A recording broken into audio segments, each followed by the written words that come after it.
Hi, this is Mark Waid, writer of Superman Birthright, and you're listening to Krypton Report. Up in the sky, look! It's a bird! It's a plane! It's the Krypton Report!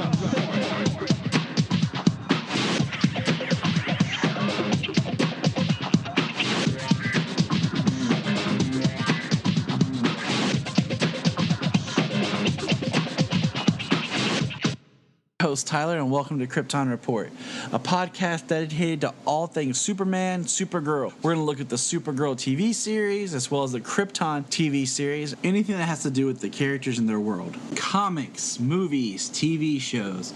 We will talk about everything and anything. We are part of the Southgate Media Group podcasting network. You can find us on Instagram, Twitter, Facebook at Krypton Report. You can also email us at kryptonreportpod@gmail.com. If you get a chance to go over to iTunes, Apple Podcasts, please leave us a review to help us get better. You can find me personal at JTYPatrick on Twitter and everything else. You can buy a Krypton Report t-shirt at tpublic.com. Check it out. They have all sizes, colors, styles of shirts. Just go to tpublic.com and search Krypton Report, and you'll see our logo. And every time you buy a shirt, it helps support other podcasts from southgatemedia.com. Thank you. Enjoy the show. Welcome to the Krypton Report. Now, new information has come to my attention. See, recently, I thought my guest here, my partner in crime now, was the Superman of Earth 2. But no, that's not the case. See, upon this weekend last, when we got to meet face-to-face, we realized he is actually Superman Red, as I am Superman Blue. So welcome back, Mr. James Cole. Welcome, James. Hey, how's it going? Pretty good. Pretty good. All right.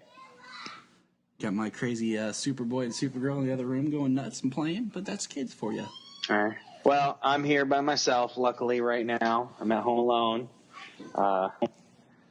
One's off with Grandma at my nephew's basketball game. Other's hanging out with her friend, and wife with her friend. And you're with your friend. Yay! And I'm with my friend, yes. I am alone in a quiet house, being able to do this. We got back from the gym. Everybody went their own ways. And I am here. Yeah, the gym. Sounds fun. Junia and I are trying to get back to the gym. The hardest part, honestly, what do you think the hardest part about going to the gym is? The hardest part about going to the gym is actually going to the gym. Once you're there, the job is easy, but it's actually getting up and going, especially when you got to take kids with you or take them someplace or what have you. That's it right there. The hardest part for us right now is having someone either watch the kids or if they have to go with us, trying to deal with anything. And as you can hear, Solomon is on like the call of the wild. But yeah, that's been honestly the hardest part. Like Janine and I have been so motivated to go, but just Yeah, we had taken the kids when they were younger, and they usually want a little bit of attention, so sometimes you got to go back and see them. And when they're younger, there's just more to deal with. So when they get a little bit older and you can just drop them off and they can just play with kids and you don't have to worry about them, it does get easier. So there's something to look forward to. Just got to push through the difficulties. Great words from the man himself. All right. So, let's discuss. So much to discuss, honestly. But yeah. We got a lot of news over the last week or so. DC news. So. Yeah, basically about since the last time we recorded. Solomon. Oh my gosh, my children are nuts. Okay, are you ready? Yeah. So, my crazy children. And we're going to begin with, first of all, let's start off in a weird spot. Wonder Woman 2. They've announced that the villain's going to be Cheetah. And then they announced that, why am I blinking on her name? Kristen Wiig. No, I was going to say, Emma Stone turned it down, so Kristen Wiig supposedly has been cast. What is your thoughts on Kristen Wiig being cast? Well, last I saw it was only in talks for the role. So has she officially been cast at this point? I don't know. I don't think so, but maybe. Yeah, I can't keep up with some, like, a lot of hearsay stuff. Right. Yeah. But, I mean, she's had dramatic roles. She's definitely, the way they're going to do the way they're probably going to continue doing the DCEU with a little more humor, I mean, I'm pretty sure she can easily play the archaeologist Barbara Minerva. Oh yeah, she can totally nail that. But when it comes to the cheetah aspect, that might be a little more in question. But I have faith that Patty Jenkins would be able to utilize her, and she did some good action with Wonder Woman 1. There were some reshoots when Gal was pregnant, so there's a possibility, and I trust Patty Jenkins to make a very good Wonder Woman 2. Yeah, I do too. I'm not going to completely rule out Kristen Wiig, but the thing is, I've never really liked her much in anything I saw her in. So that's like my first kind of like, oh, okay. It's not like some of the other crazy casting where I'm like, well, I liked them in this, but I'm not really sure if they would do good here, but I like them. This is more like, I've never really liked her. Yeah, honestly, I've only seen her in a couple of things. I know she's been in a handful of things. I've only seen her in a couple of things, and it was mostly her comedy stuff. I heard she was in The Martian, but I've never seen that yet, so I don't know how well she played. Maybe a scientist type in that movie, but.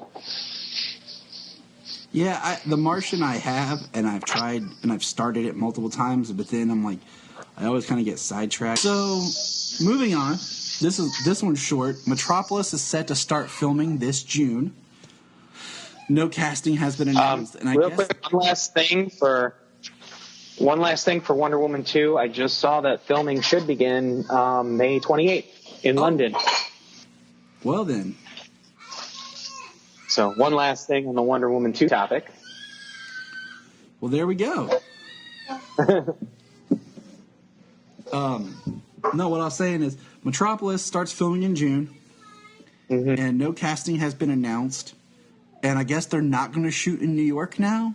I mean, originally they were going to shoot in New York, but they haven't said where they're going to shoot. So that's interesting. Yeah, I mean, the show was supposedly picked up from what I believe I saw in the early reports when they announced it, that they just picked it up, for a season worth of episodes. Streaming season, probably 10 or 13 episodes, but I thought I saw 13.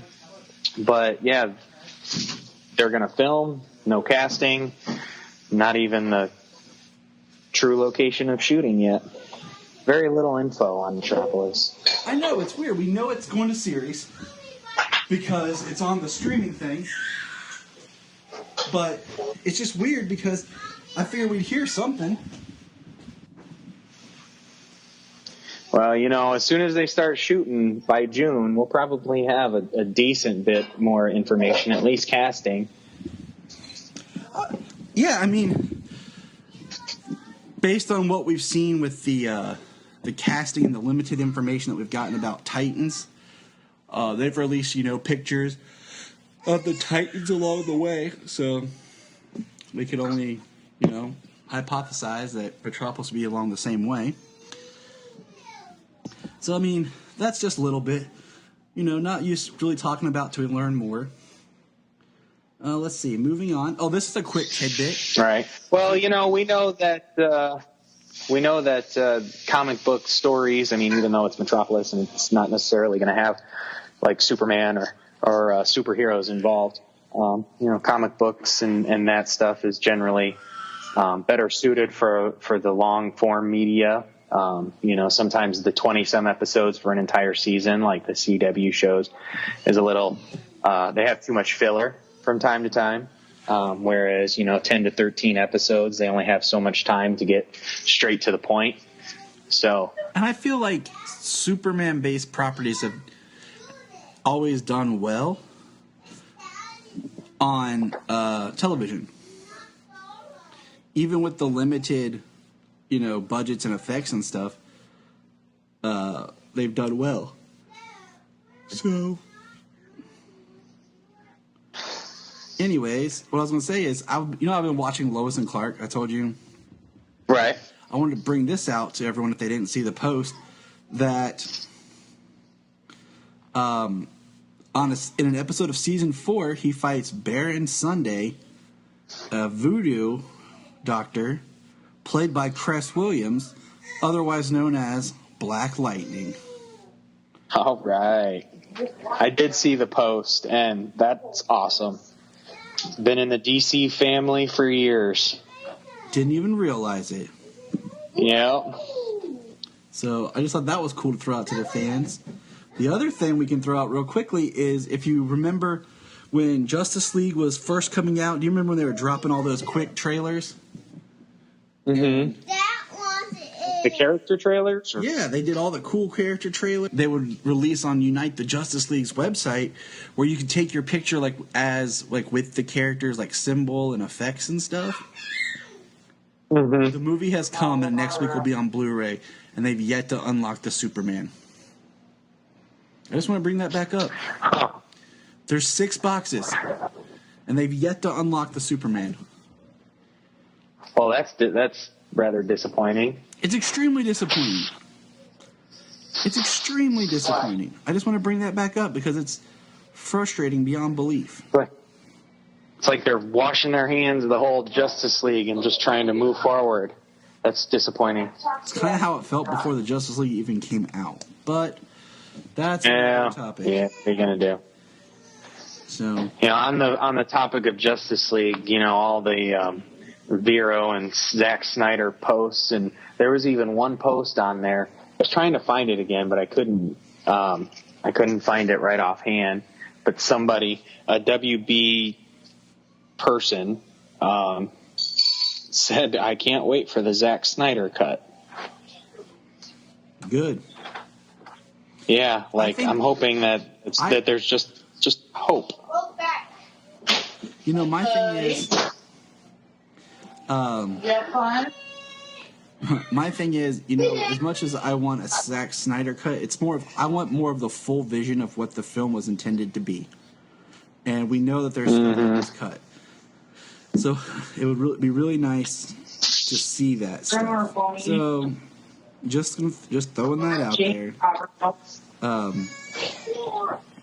Now, did you see the released concept image art of the Metallo that was supposed to be in the original sequel to Man of Steel that ended up being turned into BVS?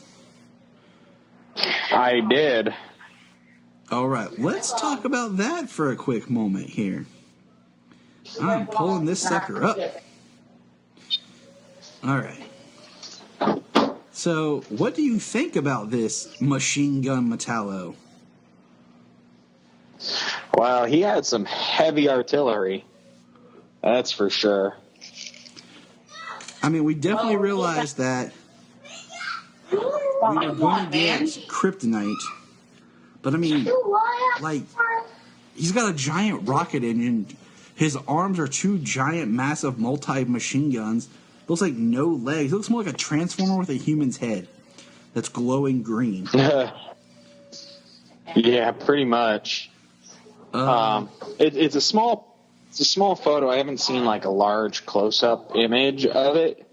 I mean, it's got some serious artillery, and obviously with the fact that Superman did, that the Kryptonians and Superman did what they did in the first Man of Steel, that would be a necessary, some heavy artillery. Plus with the green, I mean, looks like the World Engine, you know. Yeah. I mean, probably the same exact concept as they used the World Engine and the Black Zero, the gravity field created kryptonite, which they would probably use to power at least some kind of mech suit maybe, and weaken Superman in the fight with Metallo. See, I like the idea, like, with the idea that Metallo might have been made from some of the, like, the wreckage of, like, the World Engine or something. Could have been really cool. But yeah, it's on the website. I posted it. You can find the Metallo if you scroll down a little bit. It's definitely very... It looks almost Michael Bay-ish and not Zack Snyder. Like, you know what I'm saying? But I'm glad this concept is scrapped. Metallo, I think, is cool, but that would have been something completely new. Moving forward, this is going to be a little bit of a quick shift. And are you ready to talk about Shazam? Yeah, yes, I am. First look at the Shazam costume. Initial thought. We got both, like, behind the scene production photos, so let's just say that first. One is the back, we see his back side view, and the other is his front. Yes. But it's also kind of obscured by a person and chain fencing. I think he looks cool. Yes, the first shot, you know, he's got the hood, you know, he's got the white cape with the gold trim, and he's got the hood, like the new 52 hood. I like it. You know, solid red. I have no doubt there will be, you know, probably some sort of filter, you know, to tone down like the bright red, you know. Yeah. Definitely is bright. I hope they don't, you know, freaking make it all like maroon or dark red. I'm positive they won't go as desaturated as, you know, Man of Steel started out to be. Yeah. But that's my only problem. Then the second image, right? The second image at the front of him, you know, I even tagged you in an image earlier, the side-by-side shot from the new 52, Justice League War. Yeah. And it looks very similar, the way the lightning bolt is coming down on the chest. So the set photos, I mean, the costume looks great, and I can't wait to see it in action. Yeah, same here. And I figure we'll have, like, some electricity around him. Zachary Levi is looking good. I mean, he's bulked up. I mean, not exactly as big as I would have gone, like, for Shazam, being the fact that, in a way, Shazam is a little boy's idealized adult self. So, you know, yeah, I know. The only thing the boots are okay.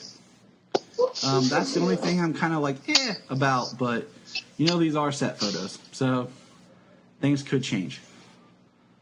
So yes. But yeah, I'm for Shazam. Right. And on the topic of Shazam, there was a Mark Strong set video as Dr. Savannah. Dude, I'm that came out for that. Like, I had originally wanted Mark Strong to play, like, when they talked about doing a Batman film, like, in Arkham or whatever, and doing a bunch of different villains, I always thought Mark Strong would be perfect for Victor Freeze. But, man, Dr. Savannah, I loved when they eventually released the Shazam collection in the New 52. Because you know how Shazam started with just being like a couple of pages in the back of every Justice League issue? Mm-hmm. And then they eventually, I think it was like Justice League 20-something, is when Shazam got like his own, like he was the whole book because it tied in. But I like when they released the whole Shazam as a graphic trade. It's a great read. Like anyone who, like, just like Aquaman, anyone who doesn't like the character and thinks the character doesn't deserve the treatment it's getting, if you read, if nothing more than the first New 52 volume of the character, then you'll understand. Right. Yeah. I mean, they said they're not going the full New 52 route with Billy Batson, how much of a jerk he was. And I understand that for like I'm the sure reboot. I'm sure they'll probably go in the middle there. Come here. And Just come here. Come out here. you know, my thing with Billy was always I liked, and we're going to talk about this because since we have the Shazam movie coming, I want to hold off reviewing Superman Shazam until it gets closer. And then we're going to do more some Shazam special stuff, that history of the character. Yeah. And, you know, tie-ins more with Superman and how they started as we get closer to it. But I really like the Billy we got in there. And we'll just leave it at that. Right. The Mark Strong set video was kind of cool, though. Like a Shazam on a smashed hood of a police car, and then like he waves his hand and some cops like blow away, you know. So it shows that, you know, there's probably going to be, you know, magic involved. And I hope so, because and they cast they cast some other people, but I hope they do. I hope he gets a little lightning bolt scar, like on his eye, and his eye is glowing, you know, so where he can see magic and stuff. Dr. Savannah, yes. All right, and then the last kind of piece of news that we have is the 1980s cover was finally released today, actually, as we record. They released it today. And now we have the 80s. So what's your take on the 80s? Well, it's my second favorite piece of work. Detail, you know, out of Detail, the 2000s is my favorite, but this one is a very close second, with looks like a Lexo suit, like flying across with the purple and green, Lois and Jimmy in front of a Daily Planet globe. So my thing with, I like this cover. I like that it has layers where you see like the Skull Brainiac ship. We're gonna move that. I got a couple of little bits here real quick that I wanted to ask, just get an idea. The Spider-Man Homecoming writers, John Francis Daly and Jonathan Goldstein, they have signed on to direct the Flash movie now. So that's pretty cool. Yeah, you know? it is. I mean, I wasn't a huge fan of their directing when they did Vacation, but I like John Francis Daly's acting. My wife is a huge Bones fan, so I've watched a lot of Bones, and those who aren't familiar with him, he played Sweets on Bones. I want to see his newest film he directed. Or did he write it? Game Night? Yeah, I can't remember if he directed it and wrote it or just one of them. But I think they directed. I think he directed. Okay, so I want to see Game Night. I've heard good things about it. And I think you have to have some humor, some fun with The Flash, because that's, to me, as much of everyone else is so grounded, and especially the way they've portrayed these characters with, and I like the age gap. If you look at like the Flash from Bruce, there's probably a good 20 years almost between the two of them. Right. So I like the idea that the Flash is still looked at as like an equal, but at the same time he's younger. And I think that youthful energy is important to his character. I always think back about the scene in the Justice League. I can't remember if it was Justice League or Justice League Unlimited, where the Flash is trying to stop his villains, and he goes into the bar and he starts talking with the trickster about being off his meds and everything. Yes, very compassionate towards those villains. Yeah, like that kind of humor, but lightheartedness. I would say lightheartedness more than humor, because I feel like when you say humor, people think dumb, stupid, just kind of be comical. But say lightheartedness, even though the Flash is fighting a dark tragedy in his life, is what it needs. Yeah, I'm kind of excited. Like, people are nervous about them going with the Flashpoint idea, if that's in fact what they go with. The Flashpoint idea for me, I think that actually works as a great story early on too, like as a rookie mistake. Like he learns he can time travel, and he goes back to try and save his mother. Because with the years and years of experience, you know, it's like, would he really make that mistake to change something like that, knowing the repercussions as a veteran superhero? So honestly, I think that story would translate well for a young Flash. A young Flash, a rookie mistake. And I totally agree. I had never really thought of it that way. You know, when they announced Flashpoint, I kind of looked at it in the same vein as Civil War, where it's the title and it's the concept, but it's not the what do you call it? It's not the full-on book adaptation. And that's kind of what I think about with Flashpoint, because I honestly don't believe they'll go full-on Thomas Wayne Batman, Martha Joker. You know, I don't think they'll go that far. As soon as you do, it's no longer like it's Flashpoint, but it's not Flash centric. Not Superman. Kind of like how they say that BVS wasn't a Superman or a Batman movie. It was supposed to be a Batman Superman film. Right. You know, if you do too much, because I mean, you can almost argue, yes, Civil War is Captain America, but it's his story. But at the same time, there's so much time dedicated to a lot of other characters, and as much as I do enjoy that film, it does kind of feel like Avengers 2.5. Right. So, I mean, the way they did it animated, you know, it was still very heavily focused on the Flash. So, true. I mean, I think done right, you know, you can do it. And like I said, I think it would translate well as a good rookie story. You know, making such a large mistake and learning from that, you know, basically almost changing the world to be the end of the world. Yep. The way it was. And then, you know, I think that would translate to being that good mistake. So I think, you know, as long as they keep Flash centric, you know, he's still young, you know, that they would need some other backup characters. I mean, Jeffrey Dean Morgan as Thomas Wayne Batman. I mean, everybody wants to see that. Yeah. Everybody wants to see that. You know, but he could easily take the show. So you have to be, you know, limited. Definitely keep the focus on Barry. But the next thing, speaking of Batman, is just you heard the rumor that Matt Reeves wasn't going to be directing the Batman, but so far it's been debunked that he's still officially moving forward with that. Here's my thing. As of right now, I'm still at the point that I don't care anymore.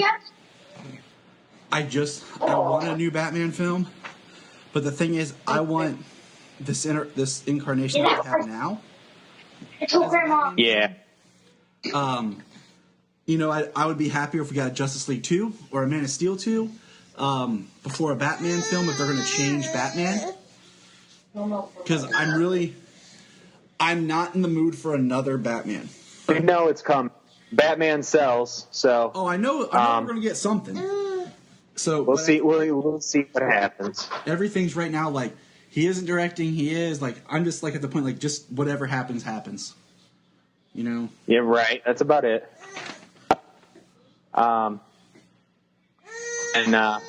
the one thing I was disappointed about, the Oscar Memorial compilation they made.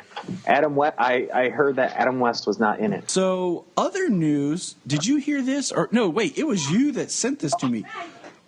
What was it about the Green Lantern Corps you were talking about? That they're interested in the Mission Impossible director to try and come aboard and direct the Green Lantern Corps movie. What is that, Christopher Corey or? I mean, yes, that's the name of the director. And I would be okay with that. I think he's got the right sensibility and action skills, especially if they keep with, the Green Lantern Corps and having at least 2 major Earth Green Lanterns. Right.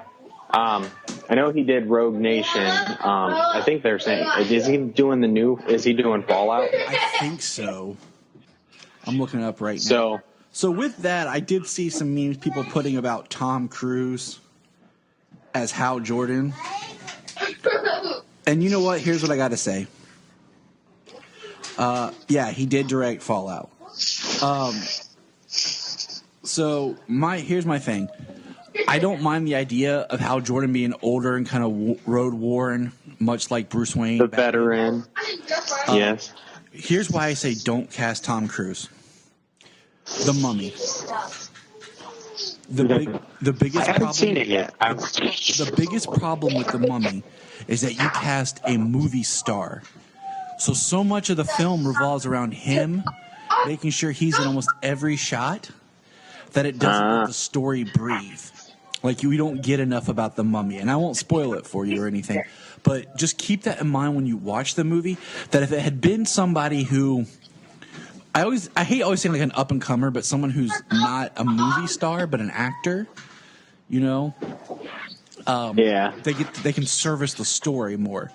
You know, Brendan Fraser wasn't a movie star when he did The Mummy in '99. And because of that, it made a better film.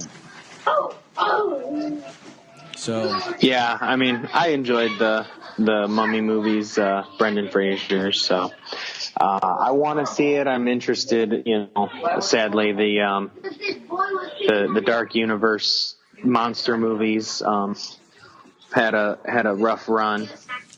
Here, I think if they can pull it together, I say go ahead, add Dracula Untold to the canon, because they never had cast a Dracula yet or a Wolfman for it, but supposedly we have a Frankenstein and all that for it, and get a really good film together for it, and you could still do a monster universe, because I would like that, and Solomon would like that as well. Yeah. Let's see. So it looks like he's worked on actually a lot with Tom Cruise, Valkyrie, Jack Reacher, Edge of Tomorrow, He's done Mission a lot. Impossible, The Mummy. He's written a lot. He's done a lot with Tom Cruise, so that might be also one connection why they and now bring up Tom Cruise with that director's interest. He's now just like when Ryan Coogler was hired to direct Black Panther, everyone kind of guessed, okay, so who's Michael B. Jordan going to play? You know? Mm-hmm. So, all right. So moving forward, we have a quick tidbit that this is the last month. At the end of March, you can no longer visit the Cleveland Library where they have a huge Superman exhibit, which is weird because I figured they would have that through at least June because, you know, the whole anniversary. But so if you're near Ohio, like we both are, and we probably should try to get there if we can.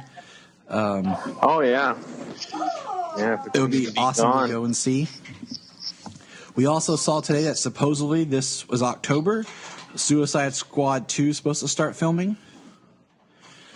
Filming in the UK. And that's all we know about that. So, as of right now, the DC films continue on with what we look at to be Shazam, Suicide Squad 2, Wonder Woman 2, and Flashpoint.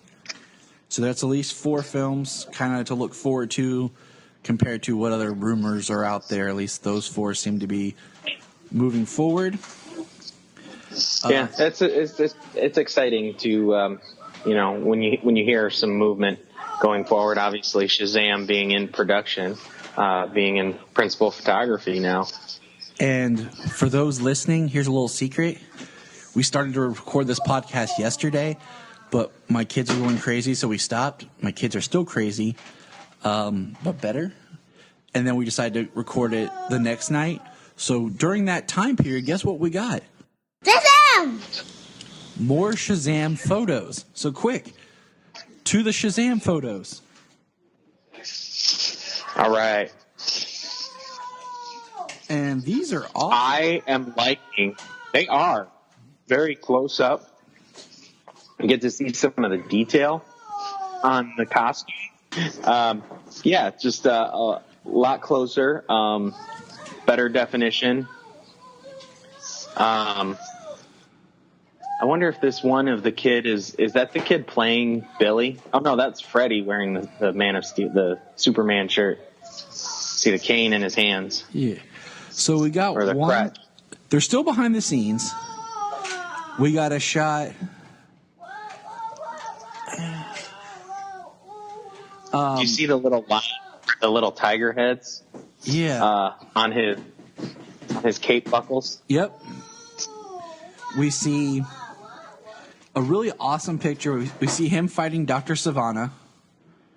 We have a shot of him on top of a police car. We have a picture of him standing in the background holding a cup of Starbucks. And staying warm with earmuffs on. Yep. And we get to see some great, definition of the belt, the cuffs, the cape, the lightning bolt on his chest. He looks great, Yeah, I'm very happy with the look of the costume. So I'm pretty And excited. Mark Strong is excellent. Oh, Mark He Strong was was great. excellent as Sinestro, and It looks like he does have the scar on his eye. Oh man, he's the best part of the Green Lantern film. If anything, that movie's worth watching just for Mark Strong as Sinestro. yeah, And Michael Clark Duncan as Kilowog. absolutely. Rest in peace. Yes. But yeah, these are some great shots, and I put them on our page, on our Facebook page, so that we can share. But yeah, Shazam's coming along. Looks like well, so that's exciting. And what I think is more interesting is it looks like Shazam takes place at Christmas, because when he's fighting Savannah, it looks like there's snow, and then there's a behind-the-scenes shot. It looks like someone holding stockings, and then of course the first picture we got, where it's the background shot of his cape, we can see it looks like mall Christmas trees. Yes, it does. So yeah, that's pretty exciting. Yeah, I'm excited. I can't wait till April. I mean, got Aquaman coming down the line next, and then Shazam after that. It's exciting to be a fan of DC right now. And then it'll be Wonder Woman after that. I sat down today and I wrote down when Shazam came out, because you and I have talked about reviewing Superman Shazam so much, and I thought, you know what? Since we actually have the film in production, it would be best to hold that out. So next year, during the months of March, we're going to do a whole, whatever else is out, like Supergirl, Krypton Season 2, whatever. We'll do it, but we're also going to start talking some Shazam stuff, because there's a really great correlation between Shazam and Superman and why that was, and we're even going to touch on him when we get to reviewing Kingdom Come. So look out next year, a year away, we'll be talking more Shazam. Yeah, a year from now we'll be talking Shazam, and then we'll always be keeping up on the news as it comes. Here's something I wanted to ask you. I got thinking about this, and I pitched this to Phil last night. Phil and I were recording for our Watchmen stuff, and I caught a little bit of that. Cool. So, with the whole Trunks debate in Superman, I've kind of rationalized this. If you want to bring the Trunks back in the comics, okay, but let's leave the Trunks out for live action. We've gotten the Man of Steel suit, the BVS / Justice League suits, and we got the Tyler Hoechlin on Supergirl suit, all without the Trunks, and they look good. It's a little different. They do. But I feel like if you brought the Trunks back, it's really going to be kind of jarring in live action. I just think if that's the compromise that I can get, where the Trunks, let's go. Okay, so let's look at the most recent I can think of superhero live action with Trunks. Okay, would be Michael Wilkinson's Night Owl 2 costume from Watchmen the film. If you look at it, the trunks do look good because they're not prominent and they don't really look as much like trunks. I mean, I think Michael Wilkinson's an amazing costume designer. I love all of his work. So, I mean, he pulled it off with Night Owl. But I just really think that live action time is done for that. We don't need that anymore. If you want to do the comics, okay, but... Well, I mean, I'm a big fan of the Rebirth costume as it is right now without the trunks. I told Phil... enjoyed it without the trunks since, the New 52 began, and with the live action... it's been almost 7 I'll always years. remember the trunks, but I'll always remember the trunks with Always fond hold on to memories. the But I do enjoy, but I definitely do prefer it without. It's almost been 7 years in comics without them. That's a whole generation of kids that have grown up without them. Why is he wearing his underwear on the outside now? That's two live action iterations that kids have been exposed to as their first Superman without them. I was going to say something else and I just forgot. Dang it. Plus the DC animated, especially the continuity based off the New 52. Yeah, the Superman in that, he's a solid blue too. And also Justice League Action, the newest DC cartoon series that's still going. He doesn't have the trunks. And it looks fine in Justice League Action. You know what? Thinking about it, I am hoping that this is just a callback to the 80 years of history. It's 1,000. It's 80 years. I'm thinking that, they're just going to be doing this for nostalgia, but continue on with what they've been doing. We'll see. We're going to see. I hope so. That's what I hope. Because, honestly, the current costume right now, if it had the cuffs around on the wrists, I'd be completely fine with it. Because I like the cuffs around the wrist. It gives a little bit more definition to the suit in my mind. And, I'm happy they went back to the very general costume, the way the boots are designed, the look of the blue suit, the symbol, the cape. The belt's a little mixture of the red and the gold to kind of break it up and bring continuity. It's the second suit that we've had in Rebirth. Yeah. It's the molding of Superman red and blue together. Right. So I'm fine with it. Just bring on the cuffs, and it'd be probably my favorite suit.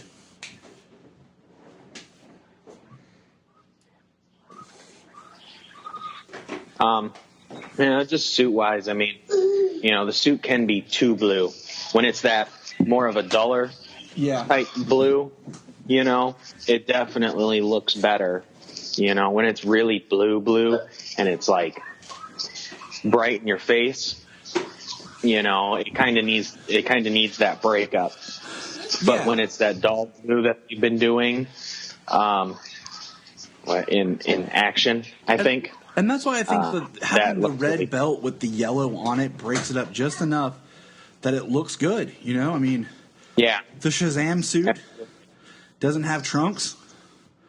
I understand that it's part of Superman's heritage to have the trunks, but honestly, it's an outdated fashion, and please, I don't need it.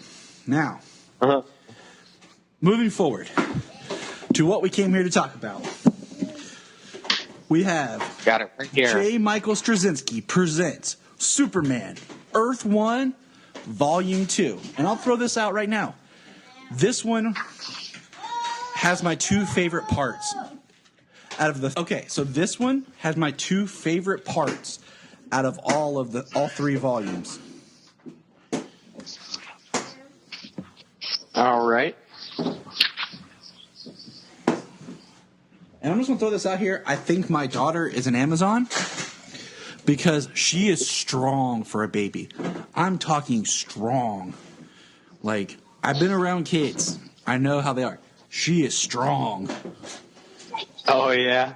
Oh my gosh, dude. She might be able to bench press the car. So, now did you notice, like, we talked about last time how, you know, this Superman Earth 1 was kind of being developed around the same time as Man of Steel and the similarities. Did you get some of the vibes that were in BVS from this book as well? I mean, a couple, you know, with the public perception and interest in the character. Yep, exactly. So, all right. So we'll dive in to page 1. It looks like it picks up probably almost the next day or two after the first one, because we have Clark's article from the Daily Planet hung on the wall, and we have him and Perry talking about why these articles are behind glass, that it's old news, no one cares about yesterday's news, and to keep moving forward. Mummified behind glass like butterflies on pins. And then It's a nice quote from Perry. And this is a cool Perry. I mean, we got Sideburns Jimmy Olsen, the always changing James Olsen. And Lois, you know, makes another thing about Clark, and she launches her own investigation into Clark, and, you know, realizes he got all C's in school. Not a C average. Yep. A C in every class. All C's, yes.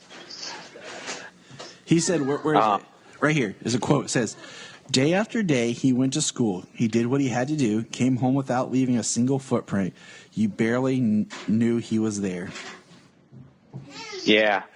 Because when we go forward just a little bit, you know, after Clark gets his new place, because the old place caught on fire when the Chunka ship activated. So he moved to a new apartment. And then the next page is the introduction to Raymond, who is a hitman of some sorts, who found out the partner he was working with kind of betrayed him by recording their activity, and he blows up a house and burns his partner in it. And then we get Clark smiling and walking as he's going back to his new place, and there's a guy obviously on drugs who is on the front step, and he's singing some Dylan. Bob Yes, Dylan. he is. Not Jacob, Bob. And then Clark meets one of his other roommates, and she knocks. He says, "Come on in." And, you know, everyone's shocked because he's so open and friendly. And she's very much very in your face.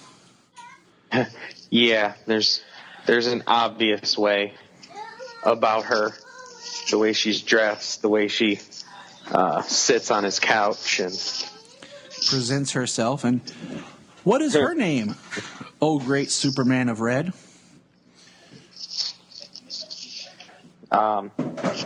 Lisa LaSalle. So LL. I think it's interesting. She's kind of a hybrid character of like a Lana and a Lois. Like they introduced a new double L character in this universe, and she's kind of this really cool hybrid of the two. Yeah. And she's smitten with him, like, straight up, right away. It's because Clark, who was it was talking, I was listening to, talked about that Clark would give off a vibe of just peacefulness, that he'd be someone that you feel like he's easily approachable, that you could just tell your darkest secret to and not worry about being judged or anything. Like, just someone you feel like you really he's open up to. extremely non-threatening and so unjudgmental. And you can definitely tell that She Clark, invites him. I like the scene where he's holding ice cream and he's heating up because the ice cream starts to melt, and she calls him out on it. And she asks him if he wants to go see the Rocky Horror Show. Yes, the Rocky Horror Picture Show. I love that. I love that performance. I love the movie. Why didn't you tell that when we met? Because my wife would have been so excited and would have talked your head off. Oh, yeah. Because she recently, our community theater did it 5 years ago, and Junia was the music director. And then they did it this year, and she helped with the music and dance choreography this past year. Yes, I do enjoy some musicals and things like that. And I do. Rocky Horror Picture Show is probably one of my favorites. So this is why along with Phantom of the Opera. I know two completely different things, but it's okay. Some of my favorite stuff. So my mom or my wife loved. If I can work this out, this isn't a spoiler, I promise. But if I can work, we're gonna try to review. It's a bird. It's a plane. No, it's Superman. I've been wanting to do that for a while. So if I can work it out, we're gonna try to do that at some point in time. The Superman musical, okay. Yeah. So I figure it's going to be something. But anyways, continuing with the good stuff. Yes. We see what we're here for some reason Raymond is breaking into a Star Labs facility. And did it throw you off that his name was Raymond when you find out who he really is?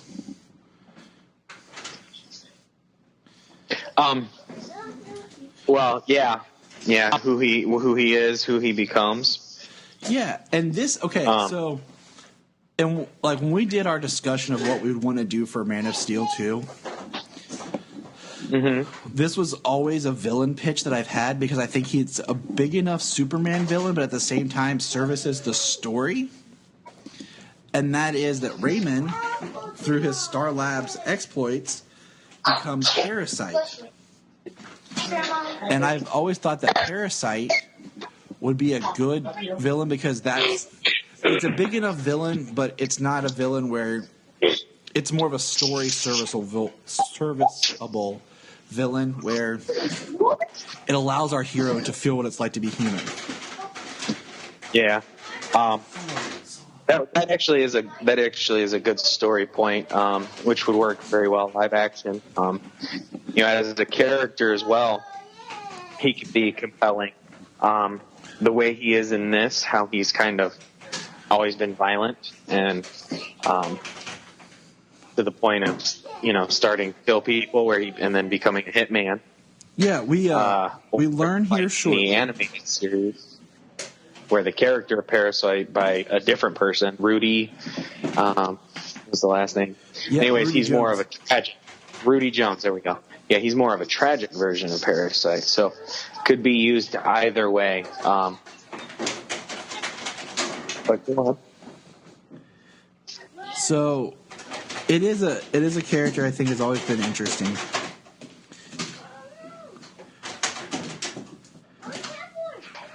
Okay. Gets caught up by a security in Star Labs and is chased around into a room where he has an accident. High energy Trino piece. Kind of reminds me. It almost looks like he's about to turn into Dr. Manhattan. It does.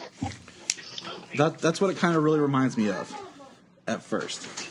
But then we cut back to Clark is outside the theater to see Rocky Horror with Lisa. And he gets a message alert that says the island of Bora is hit by a tsunami. And we see him take off. And Lisa basically says, okay, next time.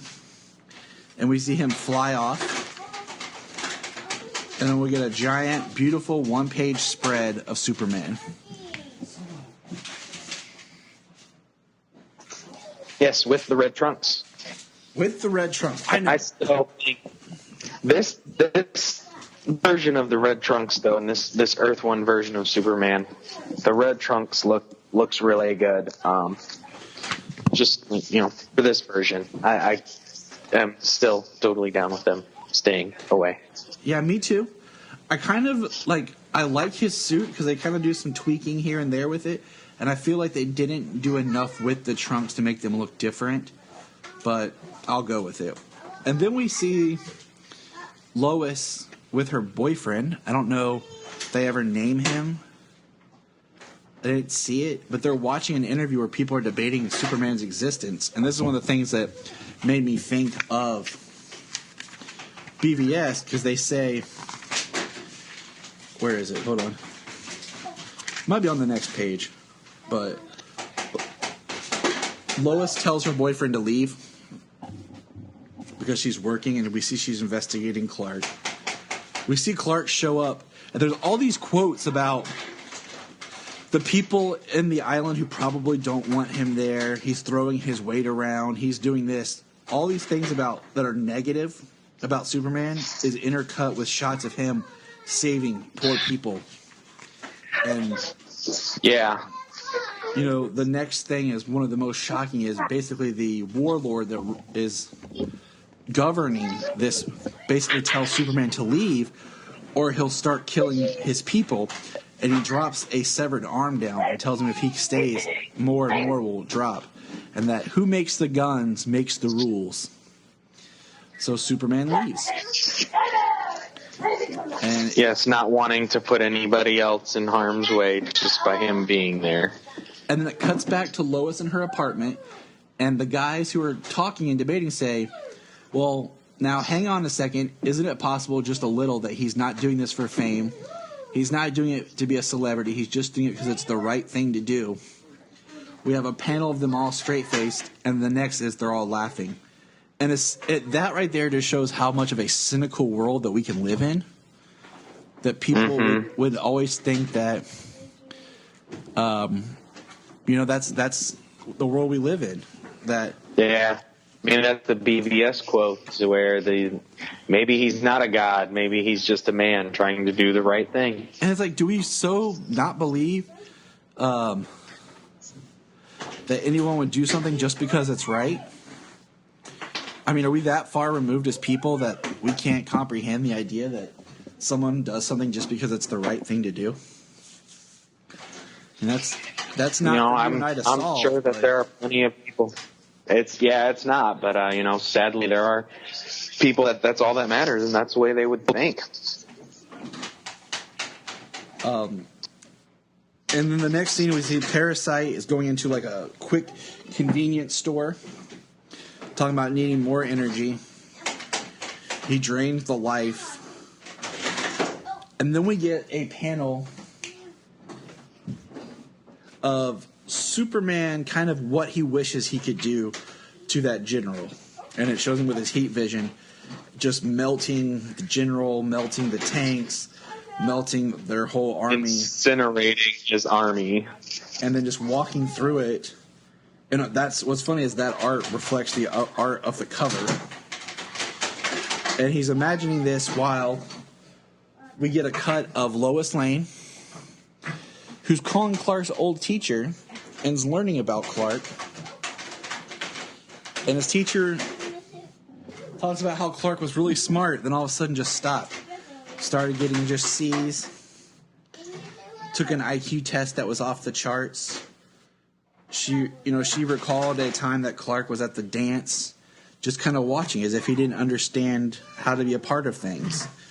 And I think, in some ways, I feel like the way they describe this Clark is more removed than what I think Clark would actually be. But I feel like the idea of this Clark being the idea of the type of fear that he could go through, if he were to possibly not be in constant control, that physical contact, no matter how small, if he wasn't 100% exactly how he should be, it could seriously hurt somebody. So like he couldn't even dance with somebody for the fact that it could, if he moved the wrong way, he could rip him in half.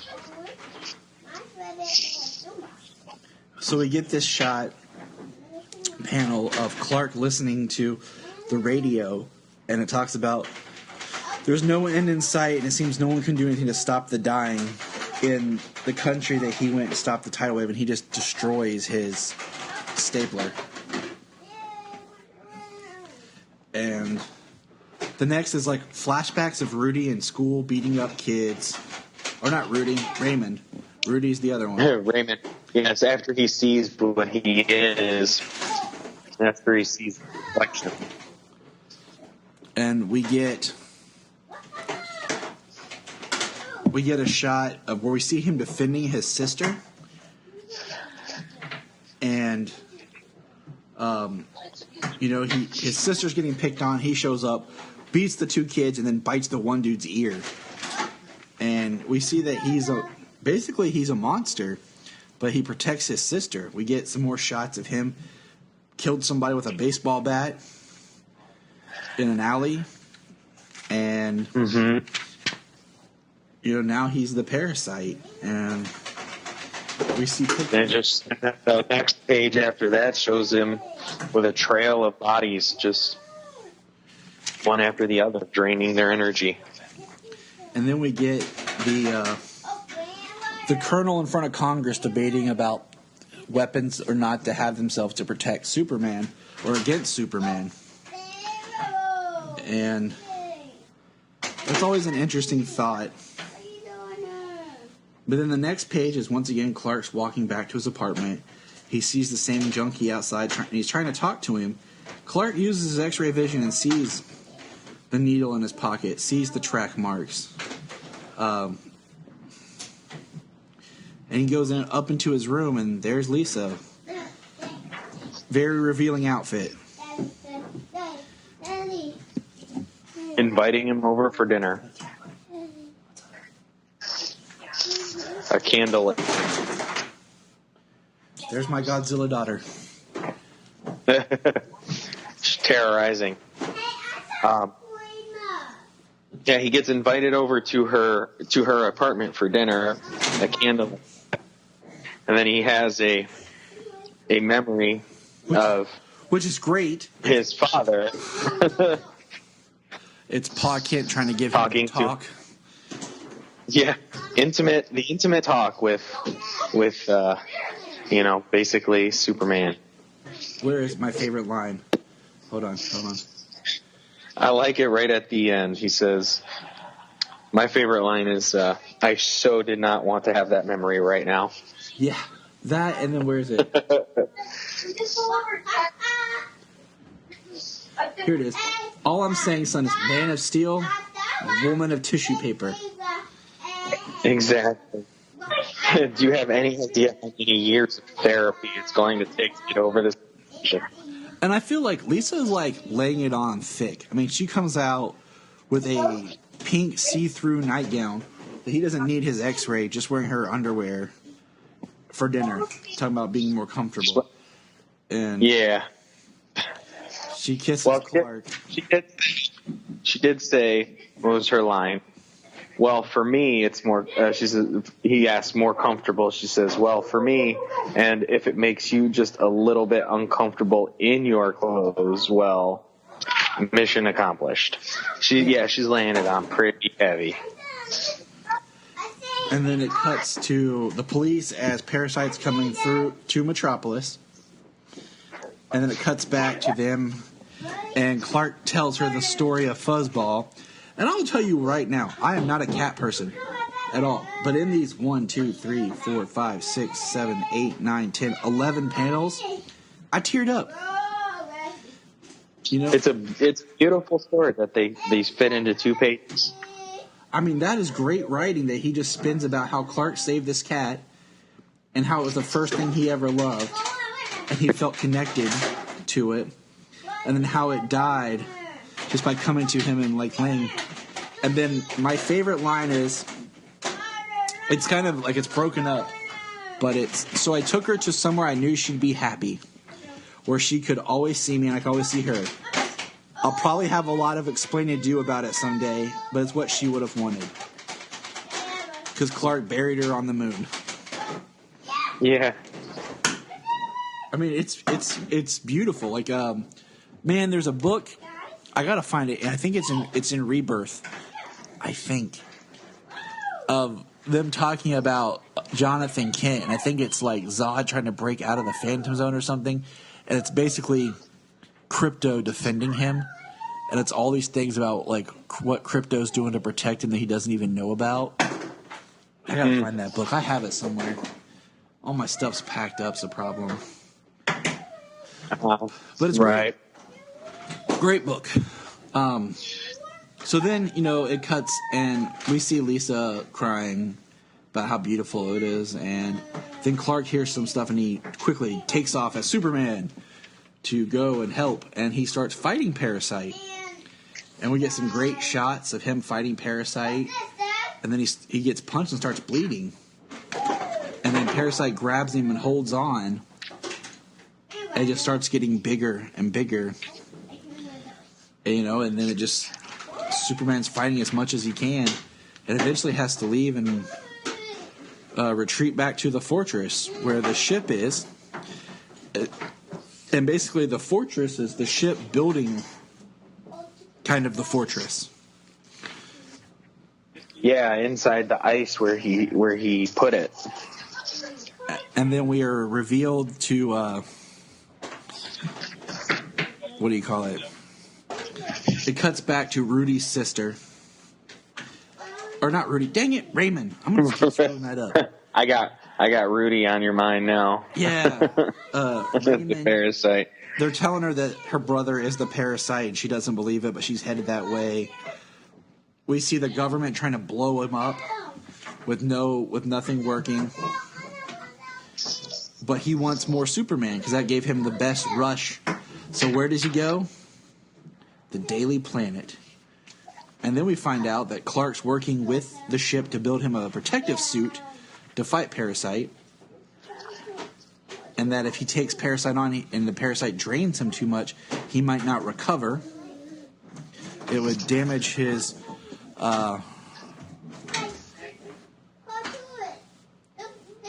cells. But he still goes. Operate through the ability of your cells to process the radiation from the local yellow star. If that ability is inhibited or destroyed. Yep. And he gets in a fight, and basically Parasite takes his stuff. So he ducks and hides his suit in an alley. And gets some homeless clothes, I guess, from somewhere. And he's walking around, and he comes back and falls into the apartment where Lisa's still chilling. And basically, she thinks he was mugged, trying to get a story that he was attacked. And then we see parasites flying, and they basically shoot a nuke into the space, and it doesn't work. And Parasite's just unstoppable. Kind of like the way they try to take care of Doomsday. Yep, take care of Doomsday. Yep, just made him more powerful. And then we see Clark wake up. It's been 3 hours. Lisa changed his clothes, makes a comment about him being commando, and that it's okay, and that he's got quite a body under those clothes. Clark's abilities start to return because he X-rays her. And where's the line? Oh, here it is. He was human for those 3 hours. He says, "Hey God, you couldn't have let me wake up an hour earlier, even a half an hour earlier. Maybe the only chance I'll have in my entire life, and I slept through it." And he's saying crap as he starts to fly again. crap. Yeah, right. That would definitely be the only time where he's human. I had to laugh. I forgot about the line. It cracks me up. But then we see the sister getting off the plane. The ship's telling him that the suit's ready, that he won't be able to absorb more solar energy while wearing the suit, and that if the suit's broken and Parasite gets him, it could drain him to no longer has his powers. And there's a nice bright shot of him yowling and things. So we get a nice bright blue shot of him saying, "Ah!" Yeah, that looks discomfortable. And then cuts back to the Daily Planet. Parasite's about to attack Jimmy. But then is the blue after he gets the suit on, the ship goes, but yeah, da-dum. And then I love like he's like a crystallized suit around him, and he's fighting Parasite, and it's like telling how the suits break in. Parasite's starting to win. Parasite's sister shows up, and this is heartbreaking because he sees his sister and he loves her, and he says, I'll always take care of you, always look after you. And then it cuts to where he imagines himself how he used to look as a young man holding his young sister. I'll always be there for you, Teresa. And then it's parallel with how he actually looks. And by him touching her, he killed her. The only person he ever cared and loved for, he killed. And Superman just like says no more and knocks him out. And the one thing I don't get is if I was Superman Clark here, when I knocked him out, I would have taken him to the fortress or somewhere. I wouldn't have left him for someone else to get. But, what it means to be human and just how brave humans are for being vulnerable but still living the lives that they do and the things that they do from that time. And then this is one of my favorite parts right here. Is we turn the page and we see a guy beating on Lisa. He says, teach you to scream, slut, no pleasure. And she's like, tears in her eyes, scared. And then we see basically her room, he's gone, and then glasses. And then the dude's face is in the snow. And this is the first one of my favorite panels in this, where he says, the dude says, where am I? He says, Alaska, but I'm not sure. Could be Norway, could be Siberia. I can't tell when I'm going that fast, but and it's probably Alaska unless it's Siberia. He says, but how do I get home? The guy says, and he says, not my problem. And he tells him basically to never leave her alone, and to start walking. If you ever go near her again, if you ever touch her or call her, or even think her name when you're sleeping, I'll find you and you'll have a big problem. And I'll start walking. And then we see the government has Parasite. Duh. And then we have Lisa talking to Clark about finding his glasses at the moment where he took the guy. She tells him that sometimes to make ends meet, she has to hook. Clark tells her, basically it's okay, he accepts her and that they're friends and they hug. And I think that's the thing is her character is she wants people to care about her and she doesn't know how to get them to care about her other than her sexuality. And that's why she came on so heavy to Clark, is because she wanted him to like her so much and care about her because he was genuinely a good person. And she said, I got my friend back, and they're hugging. And then, he kind of talks to Fuzzball on the moon. Now, this is my second favorite paragraph. And this is one of those times that when I read this, I just cheer, and this is why I love Superman. It cuts, and it says, it's him standing over the general. And I'm probably going to read a lot of this because I love these lines. I think you should... Oh, go ahead. I've taken the liberty of removing the gun from your nightstand. I wouldn't want you getting hurt by a ricochet. I figured you should know I've thought it over, and I've decided that you're right about power and guns. And now he's standing next to the general's bed, slightly hovering with his eyes red. And then it cuts to the general's face looking scared. And it says, like the ones you're hearing in the distance right now. I have an eidetic memory. I can call to mind precisely anything I've ever seen or heard. So these were your words, exact words. Who has the guns makes the rules. The next shot, excuse me, is the Superman symbol being shot, and it says, I put this to the test 10 minutes ago. I could have flown in, but I walked in. I wanted your soldiers to know I was coming. And it's a great shot of Superman just standing there getting shot by all these soldiers. And he's just taking Safa, baby girl, I know you want to go downstairs with your brother. And then it shows, I wanted them to see me, the soldiers, and the others who came with me. I told them what you had said. Those weren't there to hear it for themselves. They also decided you were right. Who has the guns make the rules. They told me that today's election day in Borada. And the sounds you're hearing are votes being counted against you. And somehow I don't think you're going to come out a winner. I can see this newly formed opposition party coming to give you the results personally. And then the general says, no, don't do this. He says, me, I didn't do anything. Everything that I needed doing was done by you and them. And then you see the general, basically the people come in and Superman's flying away and says, on second thought, maybe that whole who has the guns makes the rules idea isn't right for me. But I have to respect your point of view. You said it, you believed it, and that's good enough for me. And he flies away. And then we have Clark at the Daily Planet. This is Clark going into his apartment, and we find out that the druggie OD'd and died. And that nobody knew him. And when they go into his apartment, there's S's painted everywhere. And it says things like, why didn't he save me? Why can't he save me? Nobody ever saves the day here. And there's Dylan lyrics all over the page, and you can just see the hurt in Clark that he could have done something but didn't.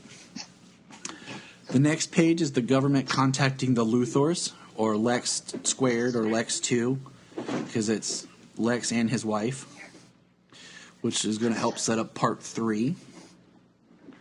We have the Daily Planet where Perry is talking about that's a good story that Clark wrote, but no one's really interested in front page human stories.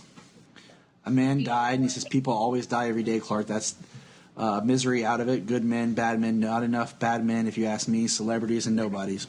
It's a worthy story, but it's a good feature. But one more kid dying of heroin overdose just isn't news. And Lois hears all this, and it kind of tricks her into rethinking, investigating in who Clark is. And then Clark gets a call from his teacher and finds out that Lois was investigating him.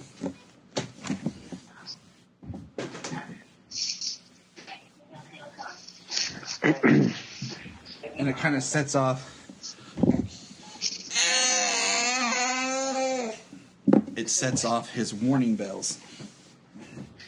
Yeah, that she's looking into him and who he is. He x-rays and sees that she has a file on him now. And then it cuts back as a postscript to basically the Luthors talking about basically they're getting a government contract to kill Superman. Which, in this version, Lex isn't just hating Superman. This is why he's never done anything to merit being killed, as far as I can tell. He's only tried to help people since the day he showed up. And that's coming out of Lex Luthor's mouth. And that's the sign that it's bedtime for Selah.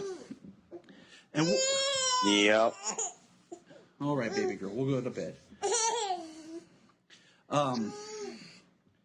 So we'll talk more about Lex next month when we do part 3. We'll get in depth with that. And all right, so there we have it. You can find us on Instagram, Twitter, Facebook at Krypton Report. You can also email us at kryptonreportpod@gmail.com. If you get a chance to go over to iTunes, please leave us a review to help us get better. If you're an Amazon shopper, just remember you can go to southgatemediagroup.com. There's a portal log into Amazon, and you'll shop into your account just regular, but it also helps keep all the podcasts on and helps keep Southgate running. Remember, look up in the sky.